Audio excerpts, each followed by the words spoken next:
Hi, welcome to my channel.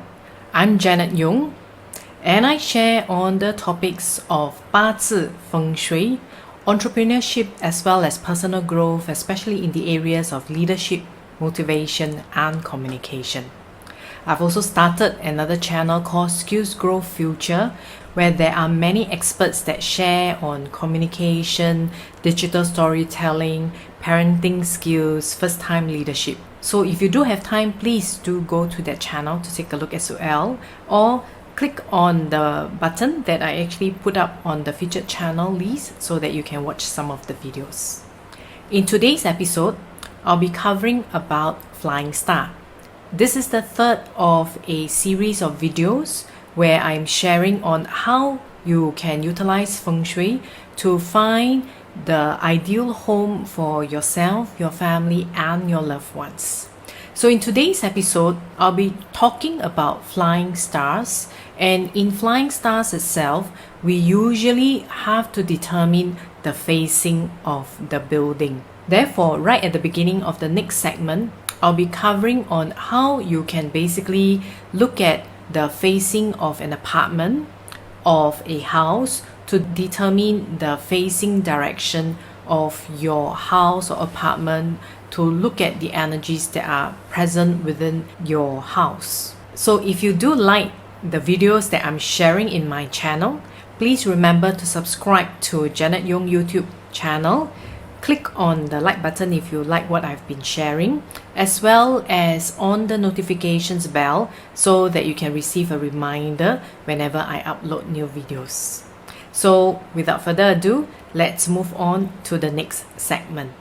In the first two episodes on finding a suitable home for you, I covered basically Google Earth in terms of landform and checking out whether there are any physical poison arrows that can pose a problem for your ideal home.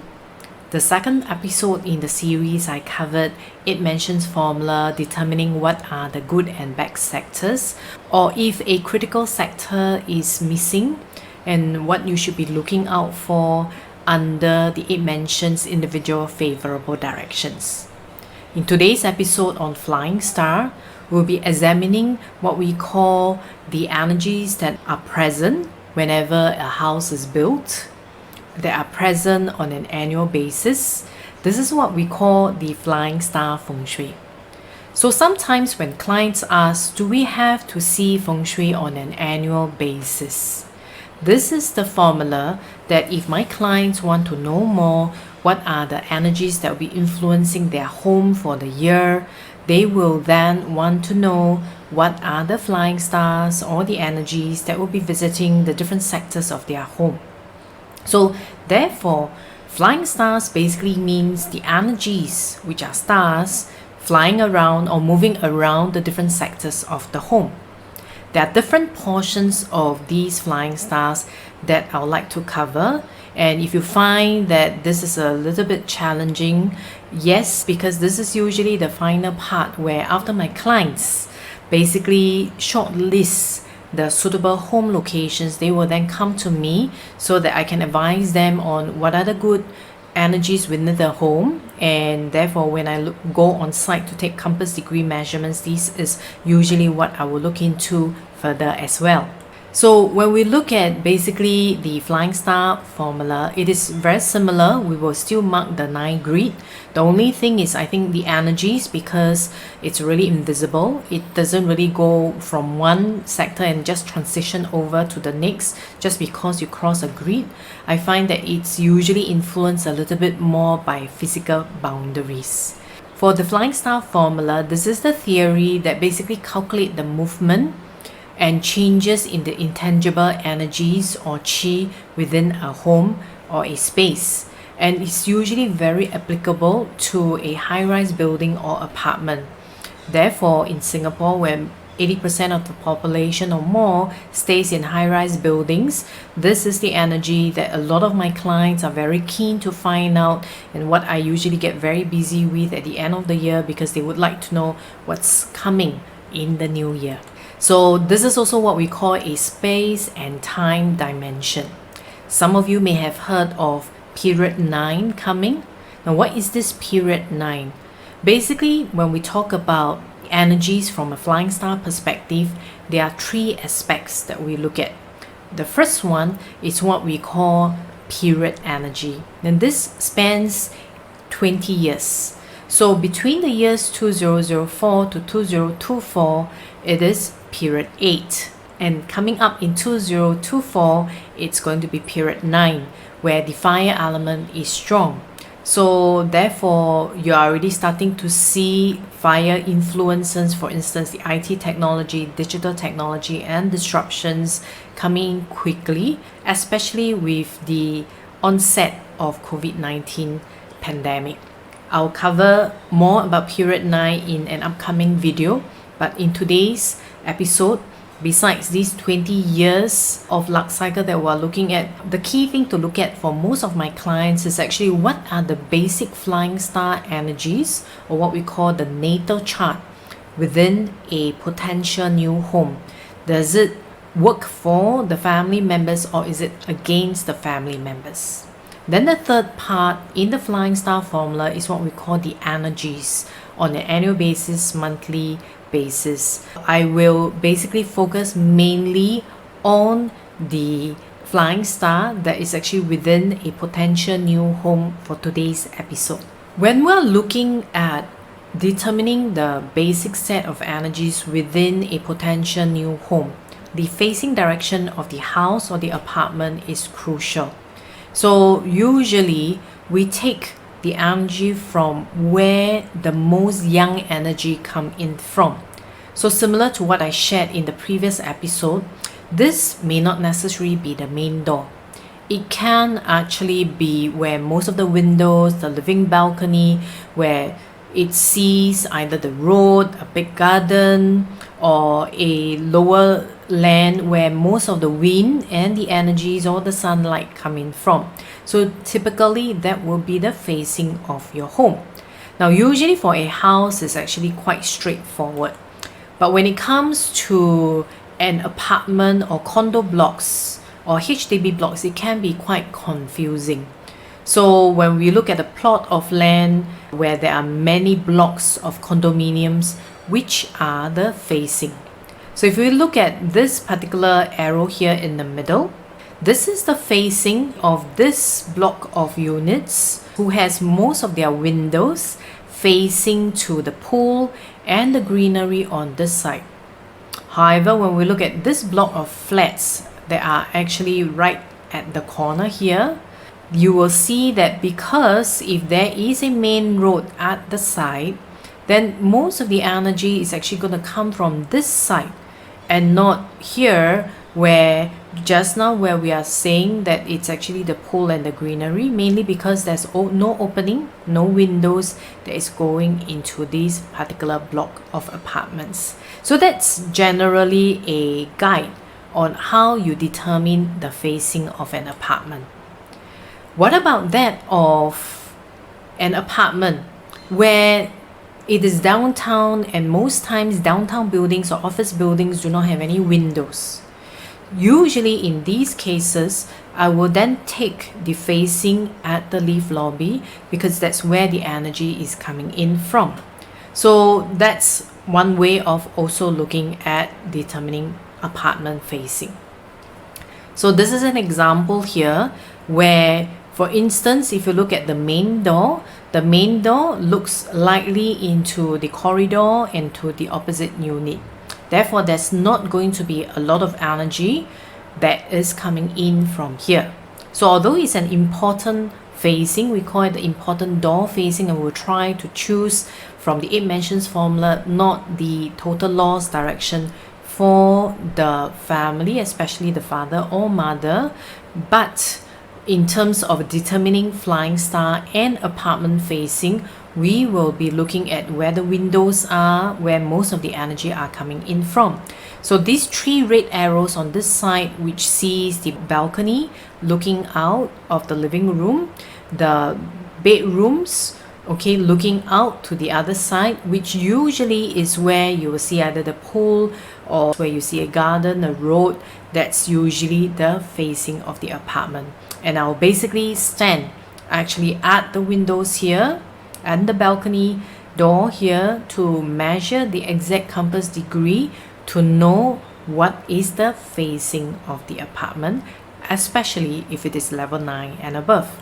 Now when we look at flying stars of a home, after determining the facing, there are different sets of stars, and generally it governs either the good or the bad energies. So the meanings are usually the same. I will quickly run through it here. Because of time limit, I will probably focus on the different flying stars, their meanings, and how to utilize them in later videos. So most times the good energies are the flying stars 1, 4, 6, and 8. So 1 is generally a career success star and literacy star. 4 is romance and education, scholastic energy. 6 is, although we have already passed period 6 because right now we're in period 8, the 6 is still a good energy to utilize for heaven's luck in terms of helpful people. It's also pretty good for execution, making decisions, solving problems. Number 8 is basically the current period's wealth star. From 2004 to 2024, we will look for the number 8 within the house natal chart because that will represent either the relationship or the wealth star for the segment of the home. You will see next to it the 2020 auspicious sectors. Now that is basically when we try to identify the annual auspicious sectors and try to spend time in these sectors so that we can harness the energies there, make better decisions, and therefore enjoy better success for the year. Then when we look at inauspicious energies in the home in terms of flying stars, there's the number 2 illness energy, number 3 quarrelsome star, number 5 misfortune energy, number 7 aggressive or accident star. So depending on where these stars are, it can pose a problem for the family members when they stay in there. Now you see the number 9 star there, which is a magnifier. So most times what I've observed over more than a decade's practice in Feng Shui and Bazi is that 9 is a future wealth star. At times it can act as a magnifier of a natal star energy within the apartment or house. So most times whether 9 is good or bad, I will actually compare it again with the natal star chart itself. So how do you then get the flying stars? You can either scan this QR code here or go to 8 Treasures and the resource tab, which I'll show you a little later, to get the natal flying star calculator. So for instance, once you have determined the facing directions and you have gotten into the 8 Treasures website, go to the resource tab here, and when you hover around the resource tab, you will see basically a flying star natal chart energy that I'll be highlighting here. And once you click on that, you arrive on this page. When a home is built between 1984 to 2003 end or beginning of 2004, that will be a period 7 house, and any homes that are recently completed are considered period 8 homes. Then you can click again on what are the directions and it will generate a chart for you. In an example that I'd like to show you here, this is for instance a west facing unit, okay? And then we look at the 9 grids and therefore where are the good stars. Now you'll notice that for each of the flying star chart within an apartment, there are 3 numbers in each of these squares. So you'll see an 8, a 1, and an 8 again on the right hand side. So what is this? The 8 basically on the left, or any numbers that you see on the left, is generally the star that governs the relationship and health within that particular sector. And the right hand star, it governs the wealth of that particular sector or activity of that sector, of people who occupy that particular sector. So if you look at it, the west currently has 818, and where does it appear? It appears within the west sector of the flying star for this particular west 2 period 8 facing apartment. So where is the west of this particular unit? It is actually between the 2 bedrooms here, but most of it within this first bedroom that is next to the living room. So therefore, this is an excellent room to spend time in, especially if it's your study. If it's your bedroom, then you'll be very busy at night, also thinking about making money, but you generally will enjoy good relationship. So most times what I would like to determine for the family when I'm looking at whether the home is suitable or not, I have to make sure, number one, the master bedroom must not have the afflicted stars of 2, 5, and 7.